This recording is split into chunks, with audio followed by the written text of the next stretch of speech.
Diyos amang nasa langit, habang kami ay nagpapahinga at nagpapasalamat sa pagtatapos ng araw na ito, kami humihiling ng kapayapaan at kaligtasan.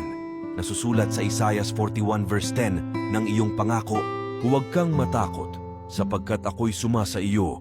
Huwag kang manglupaypay, sapagkat ako'y iyong Diyos. Aking palalakasin ka, oo, aking tutulungan ka, oo, aking aalalayan ka ng kanang kamay ng aking katuwiran. Sa iyong katunayan, ikaw ay aming kanlungan at kalakasan. Kami nagtitiwala na ikaw ay palaging nariyan sa aming mga pangangailangan. Ang iyong presensya at pagmamahal ay nagbibigay lakas sa amin na harapin ang bawat araw. Sa iyong mga pangako, kami nagpapatuloy na magtiwala at mag-alab na sumunod sa iyo. Salamat, Panginoon, sa iyong pagmamahal at katapatan. Sa ngalan ni Jesus. Amen.